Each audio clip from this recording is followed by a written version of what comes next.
안녕하세요. 저는 경기도 외곽의 한적한 동네에서 고물상하며 먹고 살아온 50대 후반의 남성입니다. 배운 것도 가진 것도 없는 인생이라 자랑할 만한 건 딱 하나, 손끝이 갈라지도록 열심히 일해 키운 딸 자식뿐이었습니다. 그런데 그 하나뿐인 딸의 결혼을 앞두고 전 평생 겪어보지 못한 일을 당하게 됐어요. 차마 입에 담기 부끄럽고 떠올리기만 해도 가슴이 내려앉는 일이죠. 오늘 제가 이렇게 사연을 보내는 것도 그때 겪은 일이 너무 기막혀 누군가에게라도 넋두리하고 싶어서입니다. 저는 서울에서 1시간가량 떨어지고도 큰 길에서 한참을 들어가야 나오는 논밭과 비닐하우스가 드문드문 보이는 곳에서 일했습니다. 그곳에 녹슨 철근이며 폐짓더미, 누가 버리고 간 가전제품들이 마당 가득 쌓여있는 제 고물상이 있었거든요. 남들 눈에는 그저 지저분한 쓰레기장처럼 보일지도 모를 곳이었지만 저에게는 평생을 바쳐 일군 삶의 터전이었죠. 한때는 새벽부터 손수레를 끌고 동네를 돌며 직접 고물과 폐지를 줍던 시절도 있었습니다. 손등이 갈라지고 손톱 밑에 까만 때가 빠질 날이 없었지만 그래도 저는 한 번도 그 일을 부끄러워한 적이 없었어요. 그런 노력 덕에 딸 자식 하나 제대로 먹이고 입히며 가르쳤으니까요. 세상에 내놓고 자랑할 게 하나도 없는 인생이었지만 자식 하나만큼은 번듯하게 키워냈다는 자부심으로 버텨온 세월이었네요. 사실 제가 처음부터 그 일을 한 건 아니었습니다. 한때는 저도 남부럽지 않게 작은 사업체를 꾸리던 사람이었죠. 직원 몇 명을 두고 자재를 납품하는 일이었는데 그럭저럭 자리를 잡아 이만하면 살만하다 싶던 차였습니다. 그런데 갑작스럽게 IMF 외환 위기가 닥치면서 모든 게 한순간에 무너져 버렸어요. 거래처가 줄줄이 부도를 내고 받아야 할 돈은 한 푼도 들어오지 않는데 갚아야 할 빚은 산더미처럼 쌓여만 갔습니다. 그 좋던 회사가 하루아침에 빈껍데기가 되고 저는 알거지 신세로 길거리에 나앉았어요. 그때부터 아내와의 사이도 조금씩 삐걱거리기 시작했죠. 빈손이 된 처지에 직업을 가릴 수 없어 뭐든 하겠다고 마음먹으며 일자리를 구하러 다녔지만 받아주는 곳은 없었습니다. 다들 먹고 살기 힘들 때라 멀쩡히 일하던 사람들도 내보내고 취업해 좋아하던 신입사원들도 입사가 취소되던 시절이었으니까요. 그렇게 몇 달을 떠돌다 막다른 길에서 붙잡은 게 바로 그 고물상 일이었습니다. 처음엔 자존심이 상해 견디기가 힘들더군요. 한때 사장 소리 듣던 사람이 갑자기 남이 버린 쓰레기를 줍고 다니자니 자괴감이 말도 못했네요. 혹시나 아는 사람이라도 마주칠까봐 조마조마한 심정으로 모자를 푹 눌러쓰고 다녔죠. 하지만 어린 딸을 굶길 수는 없는 노릇이었습니다. 그 이유 하나 때문에 저는 이를 악물고 버텼어요. 아내는 그런 제 모습을 끝내 견디지 못하더군요. 번듯하게 보기 좋던 남편이 폐지나 고철을 줍고 다니는 꼴이 죽기보다 싫었던 모양이더라고요. 그래서 항상 인상을 쓰고 불만을 늘어놓던 아내는 딸아이가 중학교에 들어가던 해 결국 짐을 싸며 이렇게 소리쳤어요. 나는 더는 이 지긋지긋한 고물상 냄새 못 맡겠어. 평생 이렇게 거지같이 사느니 차라리 죽는 게 낫다고. 그렇게 모진 말을 쏟아내고는 뒤도 돌아보지 않고 떠나버렸죠. 한창 엄마 손이 필요한 나이에 딸을 두고 말입니다. 전 그날 마당에 주저앉아 멍하니 아내가 떠나는 모습만 바라보고 있었어요. 그래도 어쩌겠어요. 떠난 사람은 떠난 사람이고 남은 자식은 저 없으면 입에 풀칠도 못할 처지인데 당연히 제가 책임져야죠. 그래서 아내가 떠난 뒤에도 저는 묵묵히 곁에 남은 자식을 위해 일했습니다. 그래도 아이에게 뭔가를 풍족하게 해주기까지는 오랜 세월이 걸렸어요. 딸은 다 떨어진 운동화를 신고 다니고 도시락 반찬도 늘 김치뿐이었습니다. 그런 딸이 안쓰러워 저는 이를 악물었어요. 언젠가 형편이 나아지면 좋은 옷도 사주고 맛있는 것도 실컷 먹여야지. 그 마음 하나로 새벽잠을 줄여가며 일했습니다. 남들은 자식 키우는 게 고생이라지만 저는 그 아이가 있어 사는 게 고되지 않았죠. 일을 마치고 어린 딸이 기다리는 집으로 달려가던 날들, 비 오는 날 우산을 가지고 아이 학교 앞에서 기다리던 날들, 제가 없으면 세상 천지에 그 아이를 돌봐줄 사람이 아무도 없다는 생각에 이를 악물고 살았습니다. 그런 제 마음을 아는지 딸은 없는 형편에 공부도 잘하고 크게 속썩이는 일도 없이 잘 자라주더군요. 그렇게 세월이 흘러 저도 제법 먹고 살 만한 처지가 되었습니다. 그 어리기만 하던 딸도 어느새 어엿한 숙녀가 되었죠. 작은 출판사에 다니며 제 앞가림을 하더니 어느 날 좋은 사람을 만났다며 인사를 시키겠다고 하더라고요. 그날 저는 가슴이 두근거려 일이 손에 잡히지 않았어요. 행여 사윗감이 제가 고물상하는 걸 보고 딸을 업신여기지나 않을까, 변변찮은 예비 장인을 보고 실망하진 않을까 걱정이 앞섰죠. 헌데 막상 직접 만나본 사윗감은 그런 걱정이 무색할 만큼 좋은 청년이었습니다. 훤칠한 키에 말투도 점잖고 무엇보다 저를 대하는 태도가 공손했어요. 아버님, 처음 뵙겠습니다. 부족한 점이 많지만 앞으로 아버님께 좋은 모습 보여드리기 위해 노력하겠습니다. 잘 부탁드립니다. 그러더니 고개를 숙여 인사하는데 너무 깍듯하니 오히려 몸둘 바를 모르겠더라고요. 아이고, 뭘 그렇게까지. 힘들게 자란 우리 수정이가 자네처럼 좋은 사람을 만나다니. 내가 이제야 마음이 놓이는구만. 그러자 상대가 손사래를 치며 이렇게 말했습니다. 아닙니다, 아버님. 수정이처럼 착하고 야무진 사람 만난 제가 행운이죠. 저한텐 정말 과분한 사람이에요. 아버님 혼자 키우셨다고 들었는데 참 대단하세요. 그 말에 저는 코끝이 다 시큰해졌습니다. 변변찮은 호랍이라고 흉보기는커녕 도리어 추켜 세워주는 그 마음 씀씀이가 얼마나 고마웠는지 모릅니다. 사윗감은 식사 내내 빈 잔을 채워주고 반찬을 제 쪽으로 밀어주며 예비장인을 살뜰히 챙겼죠. 딸을 바라보는 눈빛도 다정하기 그지없더라고요. 그날 밤 저는 잠자리에 누워 한참을 뒤척였습니다. 마음이 안 좋아서가 아니라 너무 기뻐서 잠이 안 왔거든요. 수정이가 고생 끝에 참 좋은 짝을 만났구나. 나같이 변변치 않은 부모 만나 고생하더니 이제야 좀 편하게 살게 되려나 보네. 그런 마음이 드니 당장 죽어도 여한이 없을 것 같다는 생각까지 하게 되더군요. 그만큼 딸이 데려온 사윗감이 든든했던 거죠. 그렇게 한번 인사를 다녀간 예비 사위는 자연스럽게 집에 드나들며 듬직한 아들의 역할을 해줬습니다. 무거운 짐이 있으면 먼저 팔을 걷어붙이고 명절이면 양손 가득 선물을 사들고 왔어요. 동네 사람들이 사윗감 인물 좋다, 복 받았다 한마디씩 할 때마다 저는 어깨가 으쓱해졌죠. 자네 이렇게 자꾸 뭘 사가지고 오지 말고 그냥 빈손으로 와. 내가 변변히 해준 것도 없는데 자꾸 이러면 내가 불편해서 못 쓰겠네. 무슨 말씀이세요, 아버님? 제가 좋아서 하는 건데요. 곧 한 식구 될 사이인데 이 정도도 못하겠어요? 그렇게 말하는 게 어찌나 고맙던지 저는 그 청년이 정말 친아들처럼 느껴졌습니다. 아니, 어쩌면 아들 없는 저에게는 아들 그 이상이었는지도 모릅니다. 그 후로 결혼 날짜가 정해지고 나자 양가가 분주해졌어요. 저는 딸 시집 보내는 일에 모자람이 없게 하려고 그동안 악착같이 모아놓은 돈을 시원하게 풀었습니다. 저를 위해 쓰는 돈에는 1,000원 한 장도 벌벌 떨어왔지만 딸의 결혼을 위해서는 평생 모은 돈을 아끼지 않았죠.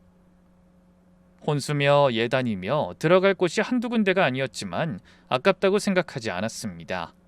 오히려 더 해줄 게 없는지 계속 묻고 확인했어요. 딸이 그런 저를 보며 미안해하던 모습을 떠올리면 지금도 가슴이 미어집니다. 아빠, 평생 고생만 하고 모은 돈을 이렇게 쓰게 해서 미안해. 딸의 걱정스러운 물음에 전 괜히 큰 소리를 쳤습니다. 아빠가 너 하나 잘 키우고 시집 잘 보내려고 악착같이 번 돈인데 이럴 때 아니면 언제 써? 넌 아무 걱정하지 말고 사고 싶은 거 있으면 다 골라. 그게 제 진심이었습니다. 부모가 하는 일에 자식 잘 되는 것 말고 또 다른 이유가 뭐가 있겠어요? 그런데 결혼 준비가 한창이던 어느 날 갑자기 며칠째 딸과 연락이 닿지 않았습니다. 처음에는 결혼 준비하느라 바쁜가 보다 했죠.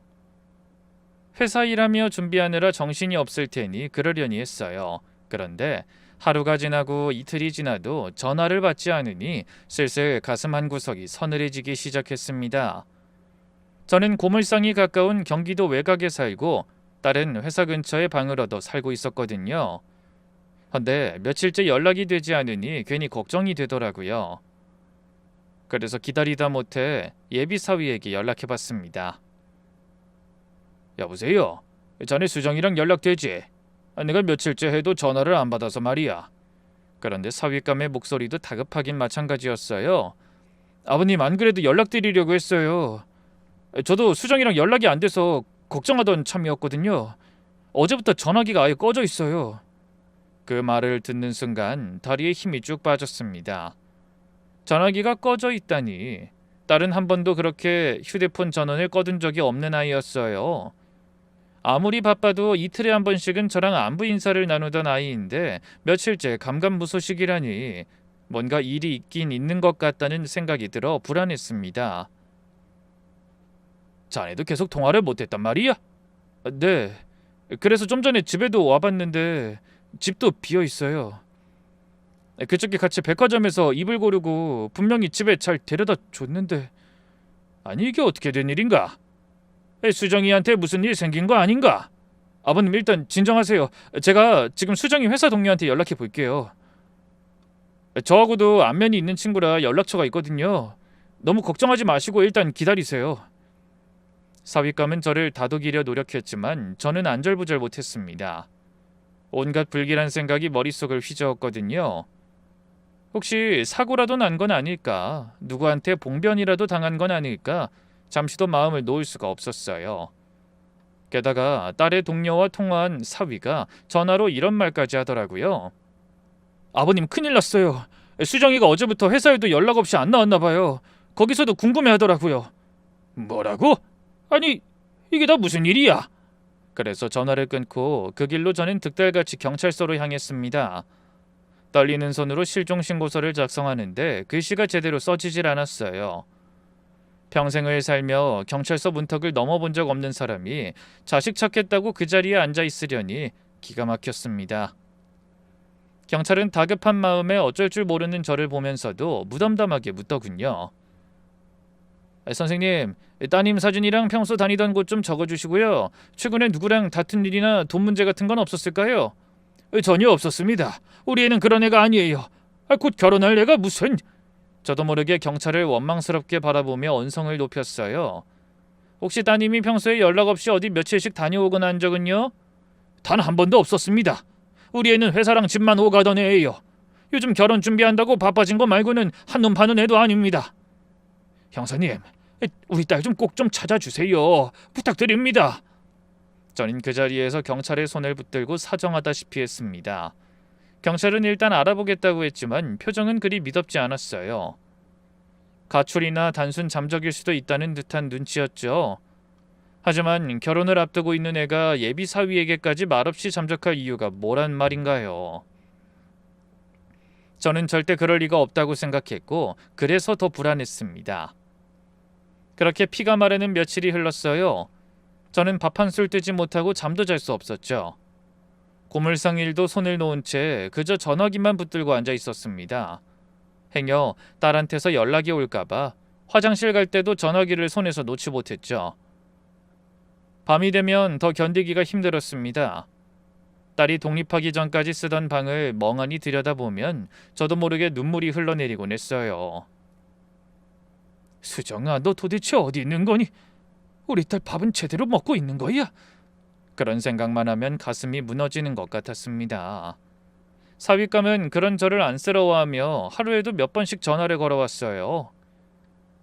아버님 식사는 하셨어요? 오늘도 종일 굶으셨죠? 이러다 아버님까지 쓰러지시면 어떡하려고 그러세요? 내가 지금 밥이 넘어가겠나? 수정이가 어디서 어떻게 됐는지도 모르는데. 경찰에서도 찾고 있고 저도 백방으로 알아보고 있으니까 일단 아버님도 몸부터 챙기세요. 수정이 돌아왔는데 아버님이 입원해 계시면 안 되잖아요. 저는 예비사위의 목소리에 그나마 위안을 얻었습니다. 그 험한 일을 함께 걱정해주는 사람이 있다는 게 얼마나 든든했는지 몰라요.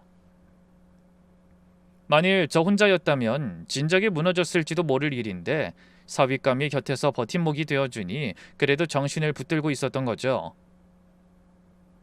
예비사위가 매일 수정이의 집에 가서 애가 돌아왔는지 확인도 하고 주변 지인들에게도 수소문하는 눈치였거든요. 얼마 후 실종 신고를 한 지 사흘째 되던 날이었습니다. 그날도 저는 딸의 사진을 들고 여기저기 돌아다니며 혹시나 본 사람이 있는지를 묻고 다녔어요. 도저히 가만히 앉아 경찰의 연락을 기다리고만 있을 수가 없더라고요. 그런데 그날 낯선 번호로 전화 한 통이 걸려왔습니다. 평소 같으면 광고 전화겠거니 하고 받지 않았을 텐데 그땐 혹시 딸 소식인가 싶어 곧장 받았죠. 여보세요? 그런데 수화기 너머에서 들려온 목소리는 제 등골을 오싹하게 만들었습니다. 일부러 기계로 변조한 듯한 어색하고 기분 나쁜 남자 목소리였거든요. 딸 찾고 있지? 누구요? 우리 딸을 어떻게 하는 거요? 딸은 우리가 데리고 있다. 살아있으니까 걱정 말고 대신 2억 준비해. 그래야 딸 얼굴 다시 볼 수 있을 테니까. 저는 순간적으로 정신이 아득해졌습니다. 딸을 보려면 2억을 내놓으라니 생각지도 못한 일이었어요. 하지만 돈이 문제가 아니었습니다. 그보다 더 무서운 건 제 딸이 정말 누군가에게 붙들려 있다는 사실이었죠. 이보시오. 우리 딸 무사한 거 맞소? 목소리라도 한번 들려주시오 제발. 제가 떨리는 목소리로 물었지만 상대는 콧방귀를 끼며 답했어요. 쓸데없는 소리 말고 돈이나 준비해. 그리고 잘 들어. 만약 경찰에 신고하면 그땐 당신 딸 어떻게 될지 나도 장담 못해. 그러니까 허튼 짓 하지 말고 딸 무사히 다시 보고 싶거든 얌전히 돈이나 준비해서 기다리라고. 알겠어? 그 말을 끝으로 전화가 끊겼습니다. 저는 한참을 그 자리에 얼어붙은 듯 앉아 있었어요. 온몸이 부들부들 떨려서 전화기를 제대로 쥐지도 못했습니다. 머릿속에서는 온갖 생각이 뒤엉켰어요. 정말 우리 수정이가 납치를 당한 거구나. 어떻게 이런 일이? 내가 무슨 죄를 지어서 애가 이런 험한 일을 당해야 한단 말이야. 그러면서 제발 누군가의 장난이나 그 흔한 보이스피싱이기를 빌고 또 빌었습니다. 하지만 딸이 며칠째 연락이 끊긴 마당에 그 말을 믿지 않을 도리가 없었죠. 만에 하나 제 한순간의 잘못된 판단으로 딸이 어떻게 될지 모르는 일이라고 생각하니 눈앞이 캄캄했어요. 더 미칠 노릇은 경찰에 신고하면 딸이 위험해진다는 사실이었습니다. 이미 실종 신고를 해둔 마당이니 납치범에 대해 얘기하면 곧장 수사가 시작될 텐데 그러다 정말 애한테 무슨 일이라도 생길까봐 심장이 쪼그라드는 것 같았어요. 이를 어쩐다. 경찰에 신고를 해야 해 말아야 해. 저는 그날 밤 물 한 모금 제대로 넘기지 못하고 집안을 빙빙 돌았습니다. 머릿속이 새하얘져서 무얼 어떻게 해야 할지 갈피를 잡을 수가 없었어요. 다음날 아침 또다시 그 번호로 전화가 왔습니다. 돈은 준비됐나? 이보시오. 내가 무슨 수로 그 큰 돈을 하루 만에 마련하겠소? 시간을 좀 주시오. 달라는 대로 다 줄 테니 우리의 털끝 하나라도 건드리지 말란 말이오. 대신 시간을 좀 주시오. 시간? 그럼 하루 더 줄 테니까 이번엔 제대로 마련해. 괜히 딴 생각하지 말고. 우리가 당신 일거수일투족을 다 지켜보고 있으니까. 저기 그 우리 딸 목소리라도 한번 들려주시오. 그래야 내가 돈을 마련할 마음이 나지. 살았는지 죽었는지도 모르는데 어떻게 돈을 내놓겠소? 저는 또 매달리듯 말했습니다. 그러자 잠시 정적이 흐르더니 상대가 차갑게 내뱉었어요. 잔말 말고 돈이나 준비해. 아직 상황 파악이 안 되나 본데 당신이 지금 그렇게 배짱 부릴 입장이 아니라고. 한 번만 더 헛소리하면 그땐 정말 후회하게 될 거야. 난 분명히 경고했어. 그러고는 또 전화가 끊겼습니다. 저는 아무 소리도 들리지 않는 전화기만 붙들고 한참을 울었어요. 딸 목소리 한번 못 듣고 또 전화가 끊기니 미칠 노릇이더라고요. 그때부터 등골이 서늘해지며 행동이 부자연스러워졌습니다.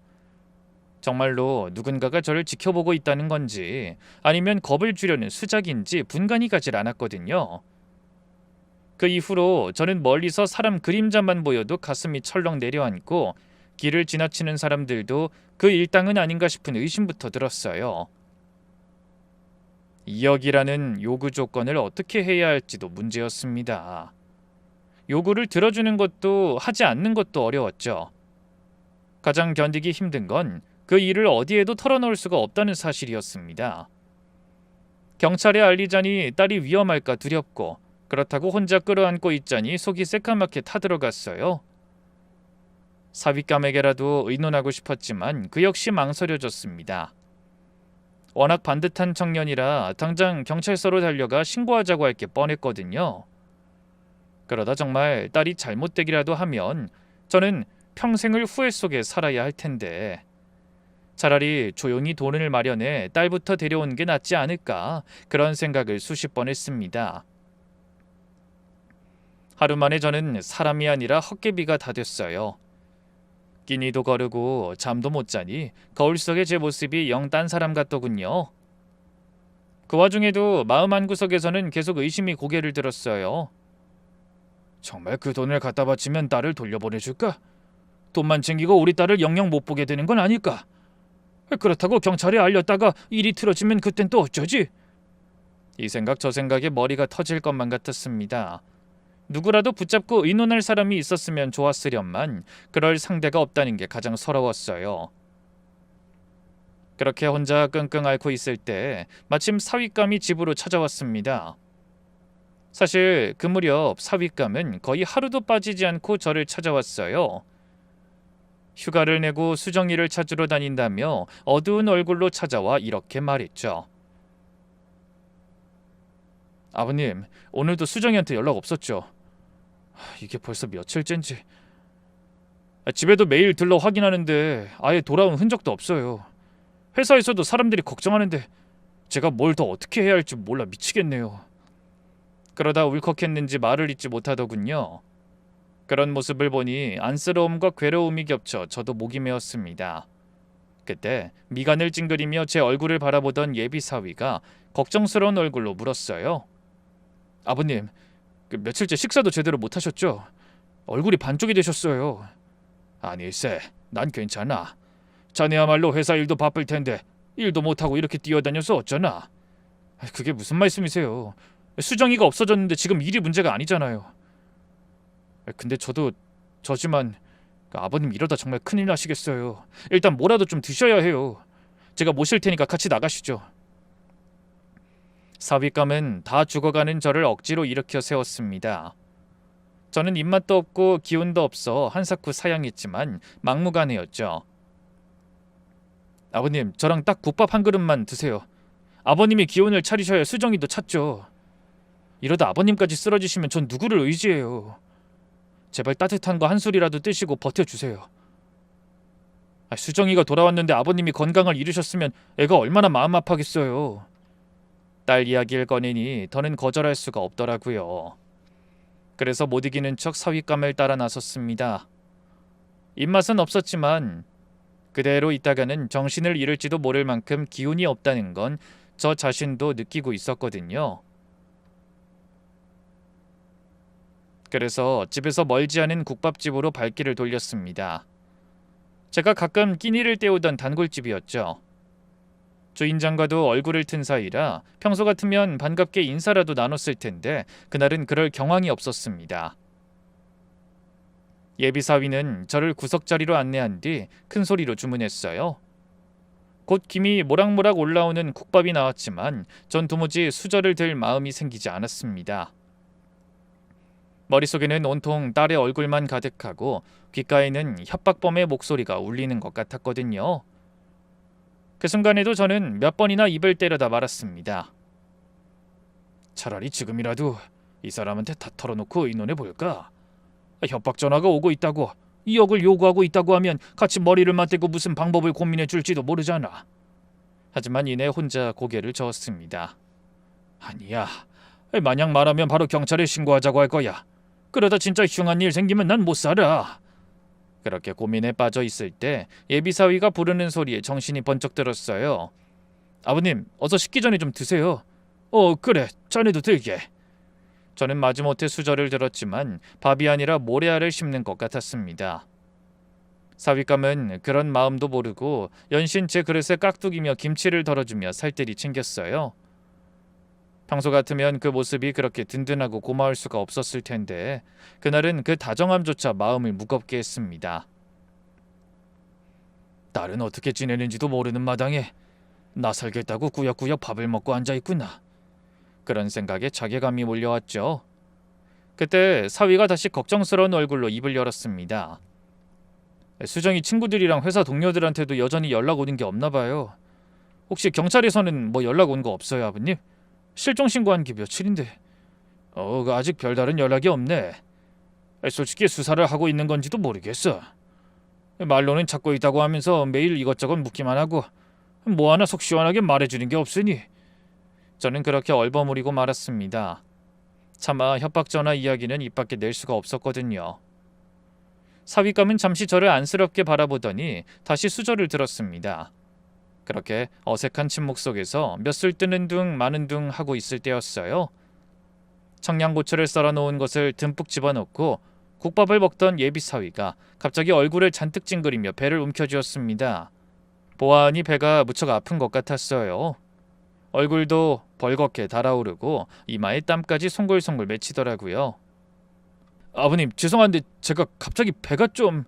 왜 그러나? 어디가 안 좋아? 국밥에 고추를 너무 많이 넣었나 봐요. 속이 영 거북하네요. 저 잠깐 화장실 좀 다녀오겠습니다. 그러더니 황급히 자리에서 일어나 화장실 쪽으로 달려갔습니다. 어찌나 급했던지 탁자 위에 자기 핸드폰을 그대로 둔 채 앞뒤 따질 것도 없이 서둘러 밖으로 나갔죠. 저는 멍하니 그 빈자리를 바라보다가 다시 식어가는 국밥으로 시선을 떨궜습니다. 하지만 생사도 알 수 없는 딸 걱정에 국물 한 술이 넘어가질 않았어요. 그래서 멍하니 식어가는 국밥만 내려다보고 있을 때였습니다. 탁자 위에 놓인 사윗감의 휴대폰에 불이 번쩍 들어오더니 문자 메시지가 왔다고 떴어요. 저는 별 생각 없이 그쪽으로 눈길을 돌려 화면을 바라봤죠. 남의 전화를 들여다보는 게 실례인 줄은 알았지만 화면에 큼지막하게 뜬 글자에 저도 모르게 눈길이 갔습니다. 그 내용이 너무나 이상했거든요. 그 할배가 뭐래? 돈 많아 보여? 그 글자들이 눈에 들어온 순간 심장이 쿵 내려앉았습니다. 그 할배? 돈이 많아 보이냐고? 이게 도대체 무슨 소리지? 설마 나를 두고 하는 말은 아니겠지? 처음에는 잘못 본 줄 알고 눈을 비비며 다시 봤지만 화면엔 분명 그렇게 적혀 있었어요. 보낸 사람의 이름도 저장되어 있지 않은 그저 숫자만 떠 있는 낯선 번호로 온 문자 메시지였죠. 그냥 잘못 온 문자거나 광고가 아닐까 하며 넘어갈 수도 있는 일이었지만 이상하게 신경이 쓰이더군요. 만약 잘못 온 게 아니고 그 할배가 저를 말하는 게 맞다면 뭔가 제가 모르는 찝찝한 일이 일어나고 있는 건 아닐까 하는 생각이 스쳤어요. 그때부터 갑자기 가슴이 미친 듯이 뛰기 시작했습니다. 머릿속이 하얘지면서 손끝이 다 떨리더라고요. 그 다정하고 든든하던 사위가 저를 할배라고 부르는 누군가와 돈 얘기를 주고받는다면 그냥 대수롭지 않게 넘어갈 일이 아니라는 생각이 들었어요. 그러다 이내 마음을 고쳐먹었죠. 아니, 그럴 리가 없어. 내가 협박당하다 보니 예민해져서 괜히 이상한 오해를 하는 거야. 그렇게 애써 마음을 다잡으려 했지만 한번 고개를 든 의심은 좀처럼 가시질 않았습니다. 가만히 생각해보니 이상한 점이 한둘이 아니었어요. 예비사위도 딸이 없어진 것에 당황하고 괴로워 보이긴 했지만 국밥에 청양고추를 넣어 먹을 만큼 여유가 있었죠. 게다가 며칠 동안 제 곁에 바짝 붙어 경찰에서는 어떤 연락이 왔는지 슬며시 묻곤 했어요. 그때는 걱정이 많아 그러려니 했는데 돌이켜보니 마치 저를 관찰하고 있었다는 느낌까지 들더라고요. 저는 침을 꿀꺽 삼키며 화장실 쪽을 돌아봤어요. 사위는 아직 나올 기미가 보이지 않았죠. 도저히 그 문자의 실체를 확인하지 않고는 견딜 수가 없었던 저는 떨리는 손으로 사위의 휴대폰을 집어들었어요. 그러고는 방금 그 문자를 보낸 번호로 곧장 전화를 걸었어요. 제 전화기가 아니라 사위의 전화기로 걸어야 상대가 의심 없이 받으리라는 생각이 순간적으로 머리를 스친 거죠. 긴장감으로 가슴이 터질 것 같았지만 사위가 돌아오기 전에 서둘러야 했습니다. 손가락이 어찌나 떨리던지 통화 버튼을 누르는 것도 쉽지 않았어요. 신호음이 울리는 그 짧은 순간이 마치 몇 시간처럼 길게 느껴졌죠. 제발 아무 일도 아니기를, 그저 제가 잘못 짚은 것이기를 빌고 또 빌었네요. 이내 신호가 두어 번 가더니 상대가 전화를 받았습니다. 그런데 사위의 전화인 줄 알았는지 상대는 대뜸 반말로 이런 말을 건네왔어요. 분위기가 어때? 혹시 신고한 건 아니겠지? 그 목소리를 듣는 순간 저는 움찔했습니다. 분명 어디선가 많이 들어본 목소리였거든요. 낯설지는 않은데 누구인지 얼른 떠오르진 않는 목소리였죠. 저는 인상을 쓰며 차마 입을 떼지 못하고 숨만 몰아쉬고 있는데 상대는 여전히 전화 건 사람이 예비 사위인 줄만 아는지 말을 계속했습니다. 아유, 말이 없어. 그 영감탱이랑 같이 있는 거야? 그럼 은근히 떠봐. 돈은 확실히 챙길 수 있을 것 같은지. 아니면 액수를 좀 더 올려볼까? 저는 가슴이 철렁 내려앉았습니다. 액수라니? 무슨 돈을 말하는 거지? 한데 제가 식은땀을 흘리며 손을 떨고 있을 때 휴대폰 너머로 또 다른 목소리 하나가 끼어들었습니다. 밝고 명랑한 젊은 여자의 목소리였어요. 엄마 걱정하지 말라니까. 아빠 숨겨놓은 재산 꽤 많아. 그동안 얼마나 구두쇠같이 살았는지 알아? 근데 얼마 전에 고물상 자리 재개발 보상금까지 받았다고 했잖아. 순간 저는 머리를 한 대 세게 얻어맞은 것처럼 정신이 없었습니다. 그 목소리가 틀림없이 사라진 제 딸 수정이의 목소리였기 때문이에요. 며칠째 생사도 몰라 애를 태우던 바로 그 아이의 목소리. 그런데 그 아이가 누군가를 엄마라고 부르고 있었습니다. 그제야 저는 전화를 받은 목소리의 주인이 누구인지 번개처럼 떠올랐어요. 20여 년 전 딸이 중학교에 들어가던 해 고물상 냄새가 지긋지긋하다며 어린 자식을 두고 떠나버린 제 아내, 바로 수정이 생모의 목소리였던 겁니다. 저는 황급히 전화를 끊고 사위의 핸드폰을 얼른 원래 있던 자리에 내려놓았습니다. 통화 기록이 남으면 안 되겠다 싶어 서둘러 방금 전화한 기록까지 지웠죠. 손이 어찌나 떨리던지 전화기를 떨어뜨릴 뻔했어요. 머릿속은 새하얘지고 다리가 후들거려 제대로 자리에서 일어나 앉기도 힘들었죠. 이게 다 무슨 일이야? 납치라더니 수정이 목소리가 너무나 멀쩡하잖아. 그럼 얘가 지금 그 여자랑 같이 있다는 거야? 협박 전화도 전부 한 통속이면서 일부러 그랬다는 거지? 생각이 거기까지 미치자 등줄기로 식은땀이 주르륵 흘렀습니다. 그토록 믿었던 사위와 눈에 넣어도 아프지 않을 딸이 20년 전 떠난 그 여자와 한패가 되어 저를 속이고 있었다니 도무지 믿을 수도 믿고 싶지도 않은 일이었어요. 며칠 동안 제가 흘린 눈물과 끼니도 거른 채 피가 마르는 기분으로 버티던 날들이 모두 뻔뻔한 인간들의 연극에 속았던 것이라니. 가슴속에서 간신히 버텨오던 무언가가 와르르 무너져 내리는 것 같았습니다. 그때 화장실에서 사위가 나오는 게 보였어요. 저는 얼른 놀란 표정을 감추고 아무 일도 없었다는 듯 예비 사위를 바라봤습니다. 속에서는 천불이 나는데도 겉으론 태연한 척해야 했습니다. 섣불리 내색했다가는 오히려 일을 그르칠지도 모른다는 생각이 들었거든요. 딸이 사라진 그 며칠간 저를 정성껏 챙겨주던 손길이 다 거짓이었다고 생각하니 마주 앉아 웃는 낯을 보는 것조차 견디기 힘들더라고요. 다행히 아무것도 눈치채지 못한 상대는 절 보며 어색하게 말했습니다. 아버님, 죄송해요. 제가 매운 걸 먹었더니 속이 좀 안 좋아서요. 그래. 지금은 좀 괜찮나? 네, 걱정하지 마세요. 제가 원래 장이 좀 안 좋거든요. 그 말에 저는 고개를 끄덕이며 말했어요.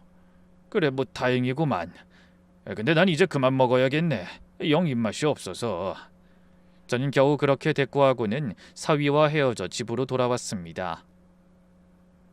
국밥집에서의 그 짧은 통화를 상대가 이상하게 생각할까봐 불안했는데 다행히 그냥 잘못 눌린 전화라고 생각했는지 별 문제는 없었어요. 돌아오는 내내 손발이 다 떨리고 머리가 핑핑 돌더군요. 생각지도 못한 상황에 엄청난 충격을 받아 도저히 정신을 차릴 수가 없었습니다. 그래서 집에 돌아와서도 한동안 넋을 놓고 멍하니 앉아 있었어요. 20년 전 그 여자가 어린 딸을 두고 떠나던 날이 자꾸만 떠올랐습니다. 가난이 싫다고 소리치던 얼굴도 생각났죠. 하지만 저는 그 뒤로 딸 앞에서 단 한 번도 그 여자를 욕한 적이 없었어요. 행여 자식이 상처받을까봐 늘 딸을 다독이며 다 제 탓이라고만 했습니다. 너희 엄마도 사정이 있었다. 너를 미워해서 떠난 게 아니라 아빠가 너무 못나서 너희 엄마도 너도 힘들게 했지. 그렇게 딸을 달래왔죠. 그런데 그런 제 마음에 대한 보답이 딸을 고드겨 납치 자작극을 벌인 거라니 억장이 무너지는 것 같았습니다. 하지만 그대로 주저앉아 있을 수만은 없었어요. 뭐가 어떻게 된 건지, 상황이 어떻게 돌아가는 건지 진실을 똑똑히 알아야만 했습니다.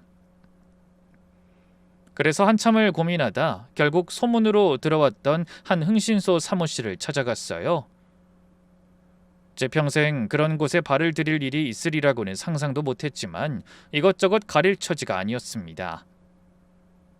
직접 사위를 붙잡고 따져묻고 싶은 마음이야 굴뚝 같았지만 그랬다가는 저쪽이 낌새를 차리고 딸을 빼돌리거나 어떻게든 빠져나갈 구멍을 만들 것 같았어요. 그래서 아무도 모르게 확실한 증거를 찾아보리라 결심했죠. 저는 심각한 표정으로 흥신소 소장을 향해 부탁했습니다. 이 사람이 제 사위 될 사람인데 요즘 뭘 하고 다니는지 좀 알아봐 주세요. 누구를 만나고 어디를 드나드는지 하나도 빠짐없이 다 알려주면 좋겠네요. 중요한 일이니 꼭 제대로 알아봐 주세요. 네, 알겠습니다. 근데 무슨 일로 사위 되실 분을 혹시 바람이라도 그건 아직 모르겠습니다. 그냥 수상한 게 있어서요. 그러면서 말을 흐렸어요. 차마 사위와 딸이 전처와 짜고 제 뒤통수를 치려 했다는 말을 입 밖으로 꺼내기가 어렵더라고요. 저는 사위의 사진과 집 주소를 흥신소 소장에게 건넸습니다. 그러고는 또 피가 마르는 며칠을 기다렸죠. 하루에도 수십 번씩 그 식당에서 본 문자가 떠오르고 딸이 엄마라고 부르던 목소리가 귓가에 맴돌아 잠을 이룰 수가 없었습니다.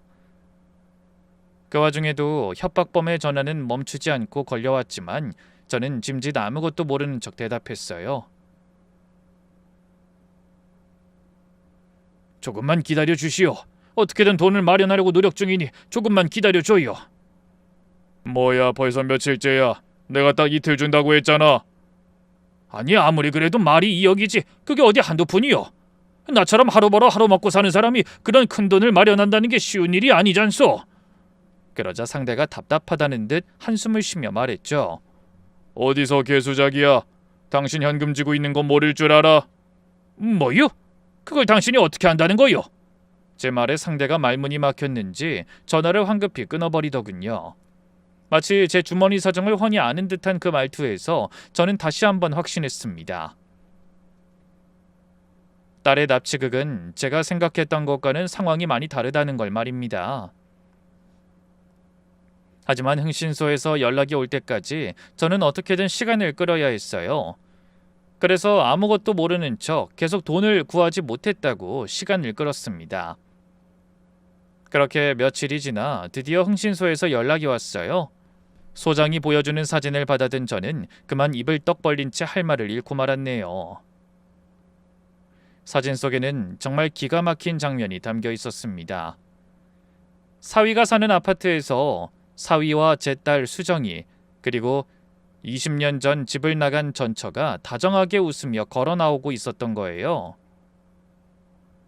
누가 봐도 한 식구처럼 즐겁게 무어라 이야기를 주고받는 모습이었습니다. 며칠째 생사도 알 수 없어 저를 애태우게 했던 딸이 그 사진 속에서는 너무나 멀쩡한 얼굴이었죠. 표정에 그늘 하나 없이 도리어 편안해 보이기까지 했습니다. 흥신소 직원은 며칠 동안 사위가 두 모녀와 즐겁게 쇼핑도 하고 맛집도 다니며 전혀 이상한 모습 없이 잘 지냈다고 말했어요.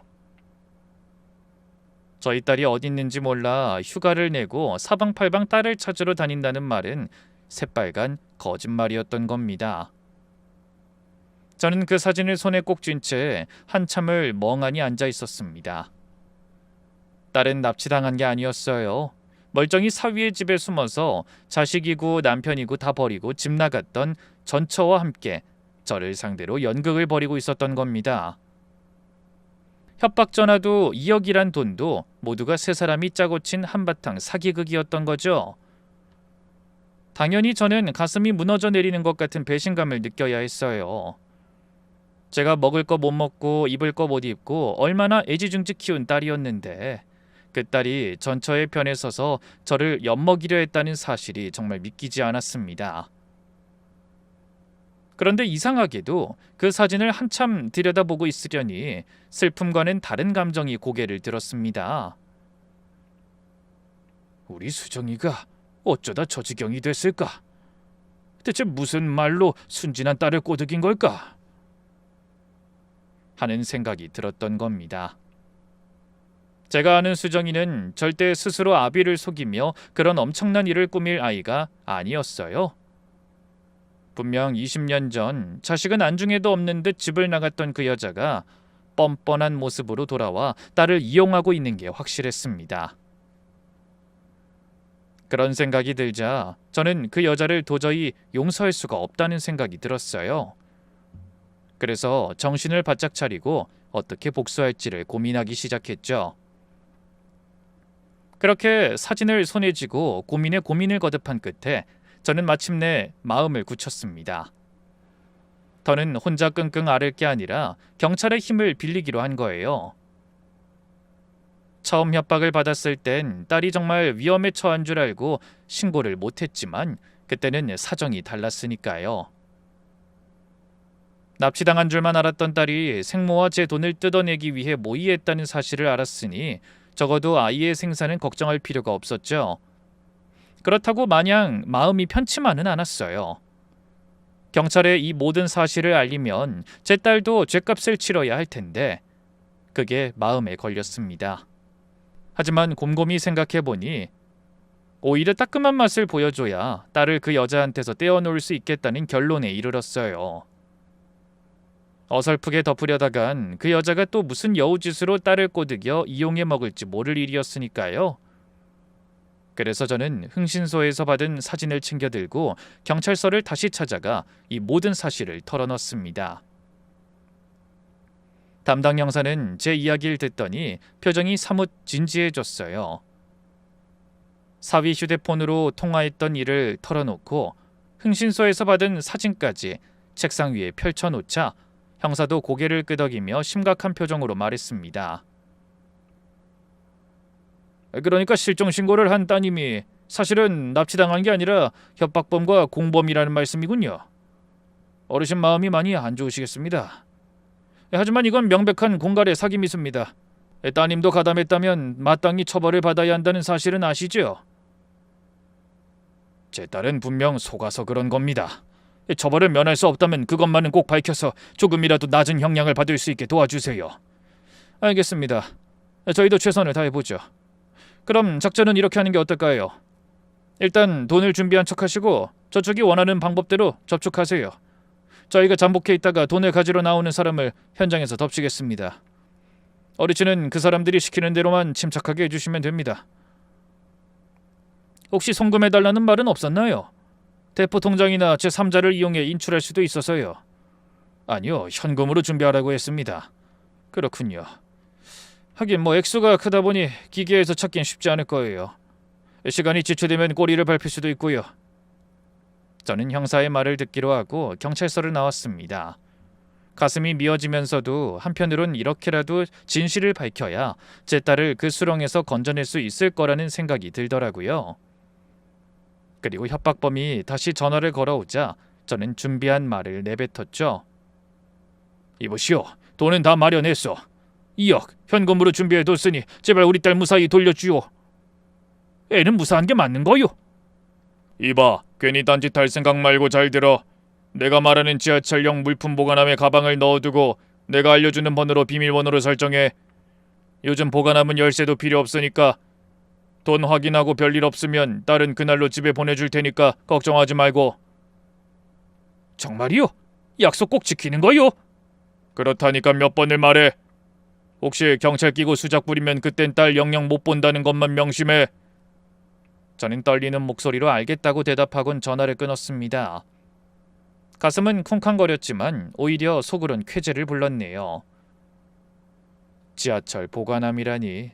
그건 돈을 꺼내려면 누군가는 반드시 모습을 드러내야 한다는 뜻이니까요. 저는 통화 내용을 곧장 형사에게 전했고 경찰들이 그 지하철역 일대에 잠복할 준비를 서둘렀습니다. 형사는 저에게 몇 번이나 당부했어요. 어르신, 가방은 묵직하게 준비하세요.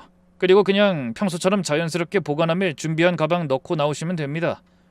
혹시 따라붙는 사람 있을지 모르니 절대 두리번거리지 마시고 자연스럽게 행동하셔야 합니다. 다음날 저는 떨리는 마음을 간신히 진정시키며 형사가 일러준 대로 묵직한 가방 하나를 들고 협박범이 말한 지하철역으로 향했습니다. 가방 안에는 진짜 돈 대신 신문지를 돈다발 크기로 잘라 가지런히 채워 넣었죠. 겉만 슬쩍 봐서는 영락없는 현금 가방이었습니다. 저는 가슴을 졸이며 지정된 물품 보관함에 가방을 밀어넣고 그쪽에서 요구한 비밀번호를 설정한 뒤 아무 일 없다는 듯 그 자리를 떠났습니다. 주위에는 이미 승객이나 지하철 역사 청소부인 척 위장한 경찰들이 곳곳에 깔려 있었어요. 심장이 어찌나 쿵쾅거리는지 주변에서 누가 들을까 무섭더라고요. 과연 누가 나타날까? 정말 그 사위 녀석일까? 아니면 남편이고 자식이고 다 버리고 떠났던 그 여자일까? 그런 의문이 머릿속에 쉼없이 떠오르는데 시간은 어찌나 더디게 가던지 1분 1초가 한나절처럼 느껴졌습니다.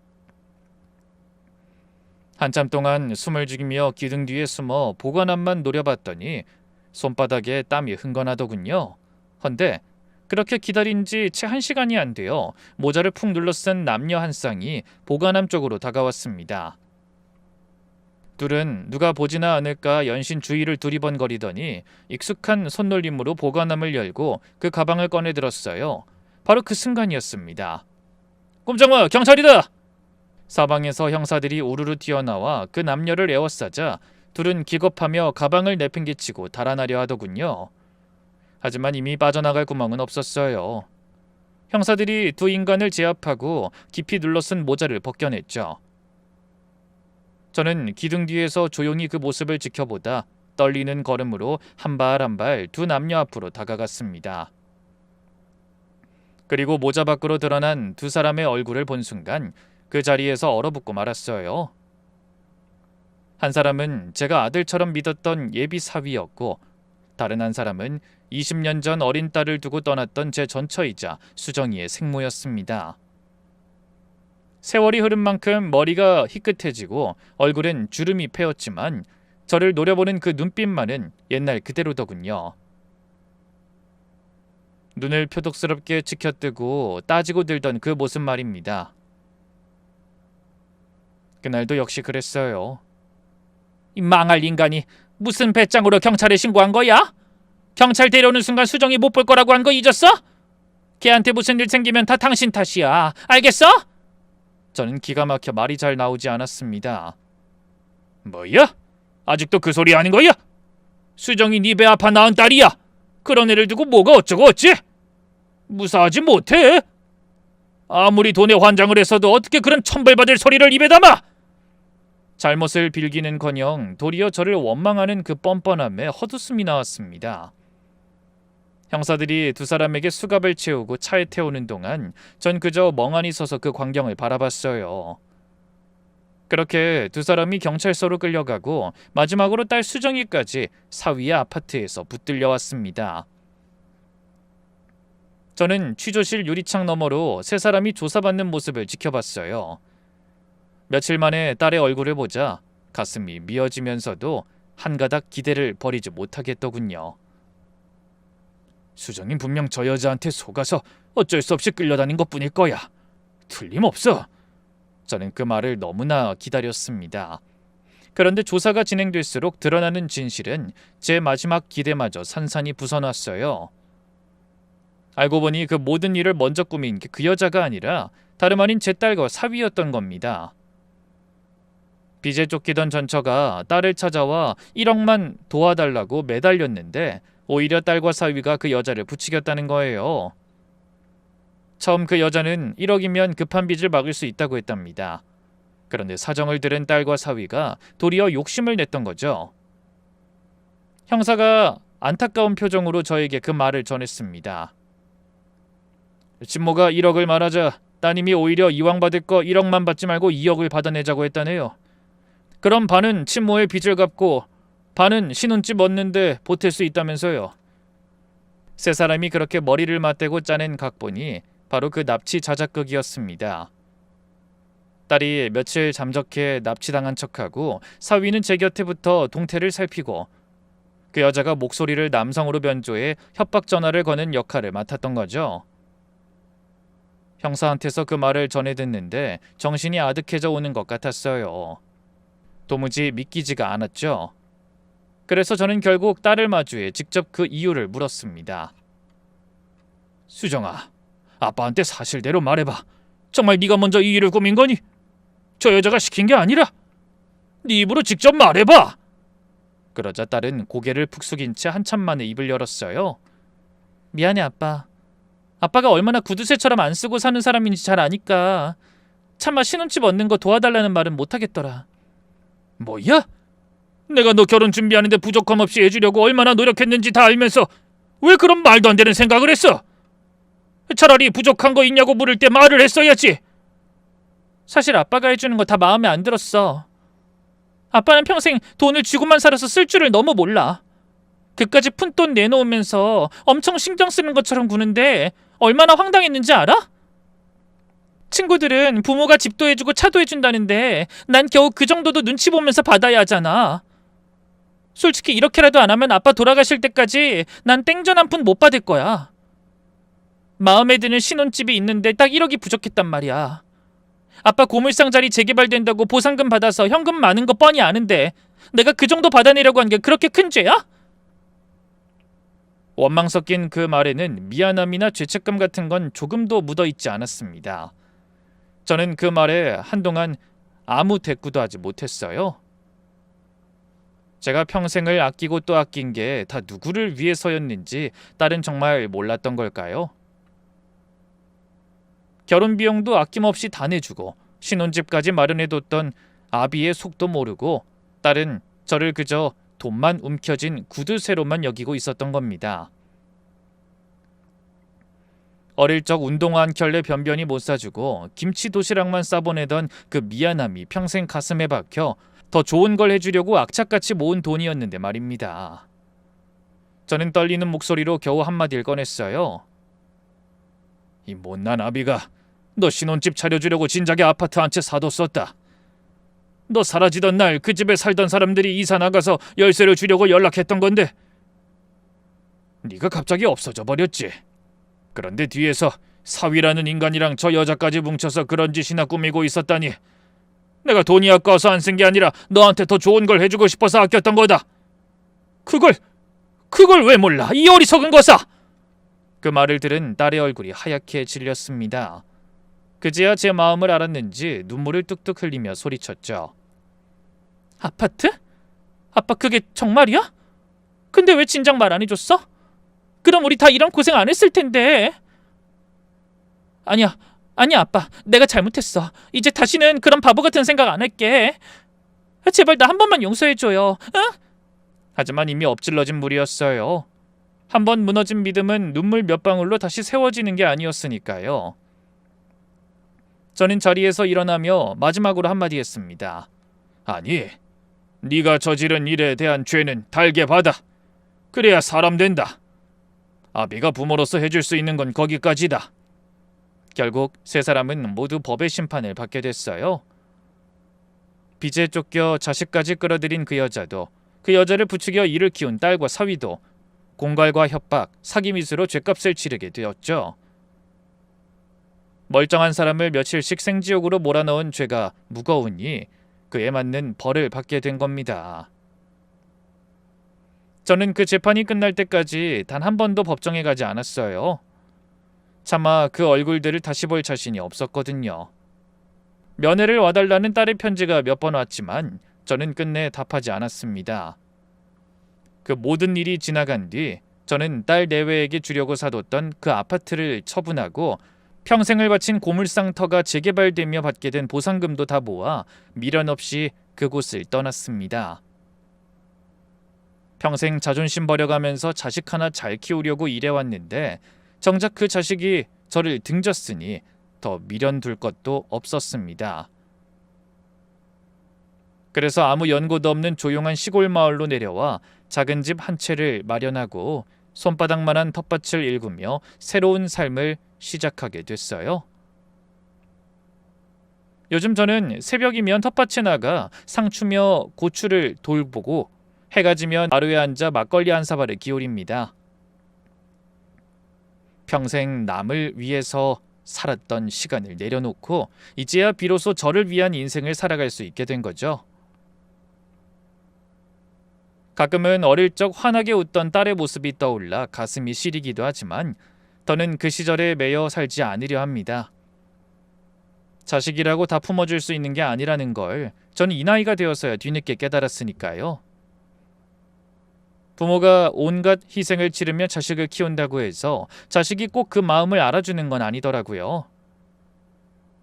그러니 여러분도 다른 무엇보다 자신의 삶을 소중하게 여기는 하루 보내시길 바라며 저는 이만 물러가겠습니다.